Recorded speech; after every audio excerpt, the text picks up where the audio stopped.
আমরা সরকারকে বলবো যে মাদ্রাসাগুলো ধর্মীয় প্রতিষ্ঠান, ধর্মীয় প্রতিষ্ঠানেও সাহায্য দিতে সরকার বাধ্য। রামকৃষ্ণ মিশনও কিন্তু ধর্মীয় প্রতিষ্ঠান, সেখানেও সরকার সাহায্য দেন।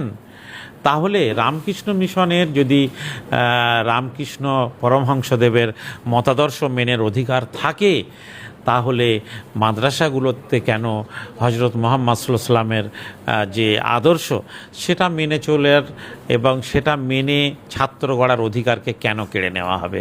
সরকার তো একটা কথা বলেছেন যে সরকারি অর্থে ইমামদের ভাতাও দেওয়া হবে না, সরকারি অর্থে পুজো করার জন্যে ক্লাবকে টাকাও দেওয়া হবে না। অত্যন্ত অভিনন্দনযোগ্য কথা মুখ্যমন্ত্রী বলেছেন। আমরা চাইব যে এক যাত্রায় যেন পৃথক ফল না হয়, এক যাত্রায় সব কমিউনিটির মানুষের সঙ্গে একই রকম আচরণ করা হোক। বন্দী মাতরম গাইতে সমস্যা কেন মাদ্রাসায়? আসলে দেখেন, মানে মুসলমানরাও অন্যদের থেকে বেশি না হলেও অন্যদের থেকে কম দেশভক্তি করে না, কিন্তু দেশভক্তির ধারা এক একজনের এক এক রকম হতে পারে। মুসলমানরা মা বাপকেও ভালোবাসেন, কিন্তু তার মানে মা বাপকে যে পায়ে গিয়ে সেজদা করেন তা নয়। এটা দেশভক্তির একটা অন্যরকম মাধ্যম। মুসলমানরা দেশকে ভালোবাসেন, কিন্তু সেই ভালোবাসার লোক দেখানো নয়, অন্তর থেকে।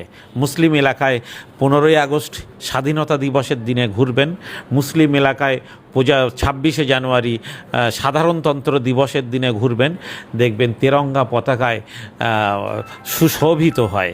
তো ফলে মুসলমানরা তো দেশকে যদি ভালো না বাসতেন, তাহলে তেরঙ্গা, জাতীয় পতাকা, স্বাধীনতা আন্দোলন কোথায় নেই মুসলমানরা?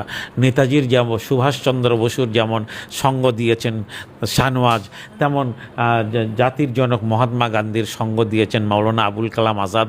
কোথায় নেই মুসলমানরা? কোন দেশভক্তিতে মুসলমানরা পিছিয়ে আছে যে আজকের স্বাধীনতার 80 বছর পরে এসে তাদের দেশভক্তির প্রমাণ দিতে হবে এবং তাদের কাছে দেশভক্তির সার্টিফিকেট চাওয়া হবে?